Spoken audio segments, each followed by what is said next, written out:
Hello दोस्तों, एक बार फिर से आपका स्वागत है माइंड कूल मास्टरी चैनल पे। अगर पसंद आ रही हो तो इसको लाइक कीजिए, शेयर कीजिए और सब्सक्राइब कीजिए। देखिए, इससे पहले एक वीडियो प्रीवियस में पड़ चुकी है। अगर जो लोग नहीं देखे हों, वो बौद्ध धर्म का जो लोगो लगा है उस पर क्लिक करेंगे। वो पहला वीडियो है जिसमें हमने थ्योरी बताया था, और अब आज बौद्ध धर्म से जुड़े प्रश्न बताऊंगा। ये वीडियो 2 है। इसको करने के बाद में आपके लगभग 0 से लेकर के यूपीपीसीएस प्री तक के जितने भी एग्ज़ाम होते हैं वहाँ तक के ऑब्जेक्टिव क्वेश्चन आपसे बन जाएंगे। तो पहला क्वेश्चन है कि बौद्ध धर्म के 3 रत्न क्या क्या थे। तो बौद्ध धर्म के 3 रत्न थे बुद्धम, धम्मम, संघम। उसके बाद दूसरा, लाइट ऑफ एशिया, एशिया का ज्योतिपुंज किसे माना जाता है। तो गौतम बुद्ध को माना जाता है। उसके बाद एक क्वेश्चन है, कौन सा त्यौहार गौतम बुद्ध की जयंती के रूप में मनाते हैं। ये क्वेश्चन बहुत ही इंपॉर्टेंट है, यूपीपीसीएस में पूछा गया था। बेशक चार महान सत्य किस धर्म में है। बौद्ध धर्म में। इच्छा सब कष्टों का कारण है, किस धर्म में कहा गया। तो बौद्ध धर्म में। बौद्ध धर्म में बुल या सांड का संबंध बुद्ध के जीवन से किस घटना से संबंधित है। तो वो जन्म से संबंधित है। महाबोधि मंदिर कहाँ पर है और किस धर्म से संबंधित है। जो महाबोधि मंदिर है वो बिहार में है, बिहार राज्य में, और बौद्ध धर्म से संबंधित है। बौद्ध धर्म की पवित्र पुस्तक का क्या नाम है। बौद्ध धर्म की पवित्र पुस्तक का नाम त्रिपिटक है। संघ में रहने वाले बौद्ध भिक्षुओं के लिए बनाए गए नियम क्या कहलाते हैं। तो वो विनय पिटक कहलाते हैं। अर्थात विनय पिटक में बौद्ध भिक्षुओं के लिए बनाए गए नियम हैं। आपको बता देंगे त्रिपिटक थे, तो उसमें से जो विनय पिटक था वो बौद्ध भिक्षुओं के लिए बनाया गया नियम था। भारत में उत्पन्न सबसे बाद वाला बौद्ध धर्म का ग्रंथ, जो सबसे बाद में बौद्ध धर्म का सबसे लास्ट में जो ग्रंथ भारत में उत्पन्न हुआ वो कौन सा था। ये क्वेश्चन पूछा गया है, वेरी वेरी इंपॉर्टेंट है। बाम सात पाक्सिनी, बाम सात पाक्सिनी। एक बार यूपीपीसीएस में एक बार इसको भी पूछा गया था। उसके बाद बुद्ध की जीवनी, बुद्ध चरित्र के लेखक कौन है। अश्वघोष।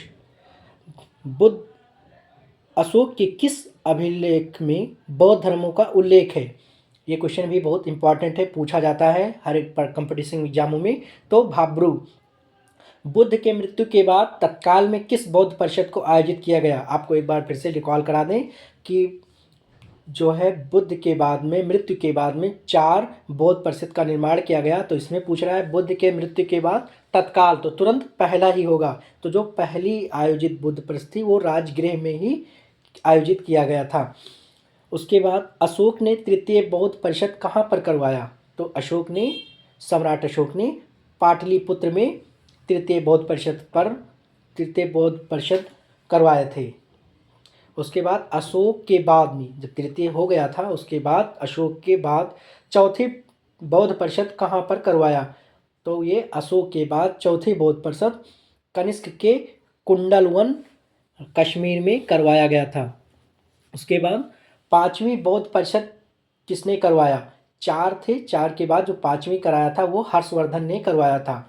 गुप्त चित्रों का सर्वश्रेष्ठ नमूना किस जगह पे है। तो ये अजंता में, अजंता की गुफाओं में, जो कि बौद्ध धर्म से संबंधित है। ये महाराष्ट्र में है। किस गुफा में सबसे अलग पदम पाड़ी बोधिसत्व नामक पेंटिंग बनाई गई है। तो ये अजंता गुफा 1 में है। ये भी क्वेश्चन पूछा गया था।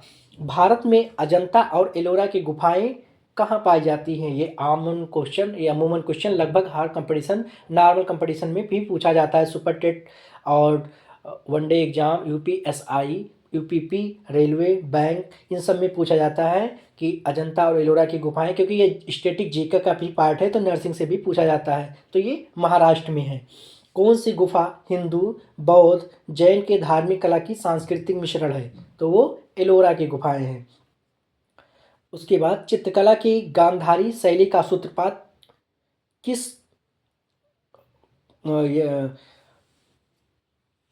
चित्रकला की गांधार शैली का सूत्रपात किस धर्म से संबंधित है। तो वे बौद्ध धर्म से संबंधित है, जो कि किस संप्रदाय द्वारा है। महायान। देखिए, बौद्ध धर्म आगे चल करके 2 संप्रदाय में बट गया था, हीनयान, महायान। तो जो चित्रकला की गांधार शैली का सूत्रपात था वो महायान से संबंधित था।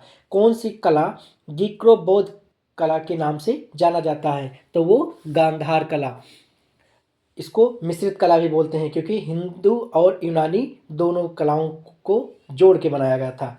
विख्यात बोरोबुदोर बुद्ध मंदिर कहाँ पर स्थित है? ये क्वेश्चन बहुत बार इंपॉर्टेंट पूछा जाता है। तो ये इंडोनेशिया में। उसके बाद बौद्ध धर्म से संबंधित संरचना क्या कहलाती है? तो स्तूप कहलाती है। स्तूप वो बोला जाता है जब किसी की मृत्यु हो जाती है तो उसके याद में स्तूप बनाया जाता है। भारत का सबसे बड़ा स्तूप केसरिया स्तूप माना जाता है। धम्मेक स्तूप का निर्माण अशोक ने करवाया था मध्य प्रदेश में। बौद्ध धर्म का सबसे पुराना स्तूप कौन सा है? तो सांची स्तूप मध्य प्रदेश में। और 200 के नोट पे जो 200 के नोट पर जो चित्र बना है वो सांची स्तूप का है, जो कि रायसेन जिले में पड़ता है मध्य प्रदेश के। और मैंने यहाँ सांची स्तूप का भ्रमण भी किया है, तो आप लोग अगर इच्छुक हो तो पवन मौर्य यूपी इस इंस्टाग्राम पे आप एक बार विजिट कीजिए और वहाँ पे लगभग मेरी ये 2 वीडियो सांची स्तूप की पड़ी हुई हैं। बौद्ध स्तूप की वास्तुकला से संबंधित शब्द क्या है? तो हर्मिका शब्द। रामभर स्तूप वह स्थान है जहाँ भगवान बुद्ध का अंतिम संस्कार किया गया, वो कहाँ पे है? तो वो उत्तर प्रदेश में है। उसके बाद सारनाथ स्तंभ का चक्र किसे इंगित करता है? तो सारनाथ स्तंभ का चक्र प्रगति पर है, वो नोट पर बना है अशोक सम्राट का, वो हमेशा प्रगति पर है कि इसीलिए नोट पे नीचे उस पे अशोक चक्र का निशान है। उसके बाद ये 30 क्वेश्चन आपके हो गए, बहुत इंपॉर्टेंट क्वेश्चन थे। यहाँ पे आप इसका स्क्रीनशॉट भी ले सकते हैं। इसीलिए मैं इसीलिए नोट से इतना अच्छा बना रहा हूँ कि आप लोग अच्छे से पढ़ सकें। बौद्ध वास्तुकला में स्तूप को श्रद्धांजलि अर्पित करने के लिए भक्तों के लिए पैदल मार्ग क्या कहलाता था? ये क्वेश्चन एक बार पीसीएस में पूछा गया था, तो उसको मेध ही कहा जाता था। उसके बाद चेतियागिरी बिहार सांची में मनाया जाने वाला पर्व किस धर्म से संबंधित है? तो बौद्ध धर्म से। पूछा जाएगा कि सांकेन एक पर्व है, ये किस धर्म से संबंधित है? तो ये बौद्ध धर्म में। आपके ऑप्शन में बौद्ध धर्म, जैन धर्म, हिंदू धर्म, सिख धर्म ऐसे आएगा, तो आपको बौद्ध धर्म टिक करना है। किस धर्म के भिक्षुओं के लिए चैत्य और विहारों का निर्माण किया गया था? तो बौद्ध धर्म के लोगों के लिए। बौद्ध धर्म में प्रार्थना कक्ष को क्या बोलते हैं? चैत्य गृह बोलते हैं। सारनाथ स्तंभ का चक्र किसे इंगित करता है? तो वो प्रगति का, जो कि अशोक चक्र के नाम से जाना जाता है। कौन सा भारतीय राज्य बौद्ध गुफा मंदिरों का घर है जिसे बराबर गुफा के नाम से जानते हैं? तो वो बिहार राज्य है। बौद्ध भिक्षुओं के लिए निर्मित लोमा ऋषि गुफा किस राज्य में स्थित है? तो बिहार राज्य में है। असल में बिहार में इसका प्रचलन बहुत ज़्यादा हुआ, इसलिए तमाम जितनी भी चीज़ें थी बौद्ध धर्म से वो काफ़ी कुछ बिहार से जुड़ी हुई थी, इसलिए बिहार का नाम बार बार आ रहा है। उसके बाद ऊपरकोट बौद्ध गुफाओं गुजरात के किस शहर में मिलेंगी? ऊपरकोट बौद्ध गुफाएं गुजरात के किस शहर में मिलेंगी? तो भावनगर में। किस राज्य में फोडोंग बौद्ध मठ में स्थित है? तो वो है सिक्किम में। अब यहाँ से क्वेश्चन एक और बनता है, किस राज्य में करदांग मठ बौद्ध तीर्थ स्थल है? तो हिमाचल प्रदेश। देखिए मैंने क्वेश्चन अलग अलग चीज़ों से, अलग अलग टॉपिक से, अलग अलग सोर्स से मैंने प्राप्त की हैं। ये क्वेश्चन पूछे गए हैं, ये कंपटीशन एग्जाम में आए हैं, तभी मैंने इसको शॉर्ट नोट किया है। अगर ये दोनों वीडियो कोई देख लेता है बौद्ध धर्म का तो लगभग सारे प्रश्न बन जाएंगे। इसीलिए यहाँ पे ये 2 क्लास बहुत इंपॉर्टेंट है। और आज का क्लास तो ऐसा है कि कुछ क्वेश्चन जो कल थ्योरी है उससे जुड़ा हुआ है, और कुछ नए क्वेश्चन मिलेंगे जो आपने कभी नहीं सुना होगा, या कुछ ऐसे हैं जो थ्योरी से, जो कल की पढ़ाई की क्लास थी थ्योरी की बौद्ध धर्म की पहले वीडियो, उससे अलग है, वहाँ पे इसका कोई जिक्र ही नहीं। जैसे अब करदांग मठ पूछा जा रहा है, ये हिमाचल प्रदेश में, फोंडोंग बौद्ध मठ सिक्किम में, अब ये सब नहीं आया था। संसार में बुद्ध की सबसे बड़ी एकास्मीय प्रतिमा कहाँ स्थित है? तो वो बामियान में। किस राज्य में बाघ नदी के तट पर स्थित बाघ गुफाएं, जिसमें 9 बौद्ध गुफाएं हैं, 6वीं शताब्दी में विकसित की गई थी? तो वो है मध्य प्रदेश में। सम्राट अशोक ने बौद्ध धर्म ग्रहण किया कलिंग के युद्ध के बाद, किससे प्रभावित होकर? एक उपगुप्त साधु से प्रभावित होकर।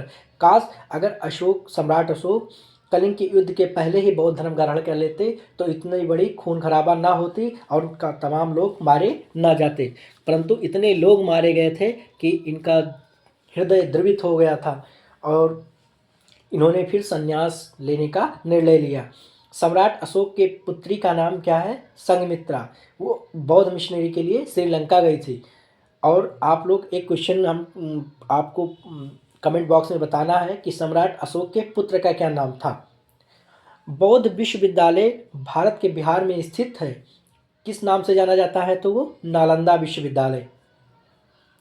उसके बाद किस वंश के शासकों ने ब्राह्मणों तथा बौद्ध भिक्षुओं को कर मुक्त ग्राम देने की प्रथा प्रारंभ की? तो सातवाहन वंश के शासकों ने। ये क्वेश्चन भी पूछा जाता है, ये कभी कभार प्राचीन इतिहास एंशिएंट इतिहास से संबंधित है तो ये पूछा जाता है। बौद्ध धर्म का संरक्षक कुषाण शासक कौन सा था? तो कनिष्क था। हीनयान महायान किस धर्म से संबंधित है? तो वो बौद्ध धर्म से संबंधित है। धर्म चक्र परिवर्तन किस नाम से बौद्ध धर्म में इसको क्या कैसे जानते हैं? तो प्रथम उपदेश को धर्मचक्र परिवर्तन कहते हैं। महापरिनिर्वाण किसको बोलते हैं? मृत्यु को। महाभिनिष्क्रमण किसके कहते हैं?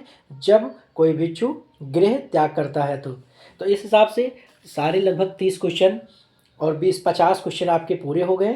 अब आप लोग इस 50 क्वेश्चन को तैयार कर लीजिएगा, 2-3 बार पढ़िएगा, 1-2 बार स्क्रीनशॉट कर लीजिएगा, नोट्स अच्छे से बना लीजिएगा और उसके बाद जो कल वाली वीडियो है उसको देखना ना भूलें। बौद्ध धर्म की जो पहले वीडियो थी, ये दोनों वीडियो देखने के बाद में आपके सारे क्वेश्चन लगभग बौद्ध धर्म से जुड़े हुए क्वेश्चन हो जाएंगे। मैं इतना तो कह सकता हूँ कि 100 में से 90 क्वेश्चन आपके बन जाएंगे, यानी 90% आपके हो जाएंगे। 10% आउट डे भी पूछता है तो उसकी बात हम नहीं कर रहे हैं, पर यह है कि 90% तक क्वेश्चन हो जाएंगे यूपी पीसीएस तक का। जो कुछ ना समझ में आया रहा हो तो आप कमेंट में डाउट आप पूछ सकते हैं। Please subscribe YouTube channel mind cool mastery. तो माइंड आपका हमेशा कूल रहे, इसलिए माइंड कूल मास्टरी को ज़रूर सब्सक्राइब कीजिए, लाइक कीजिए और शेयर कीजिए। Thank you. और इसके बाद जो नेक्स्ट वीडियो प्राचीन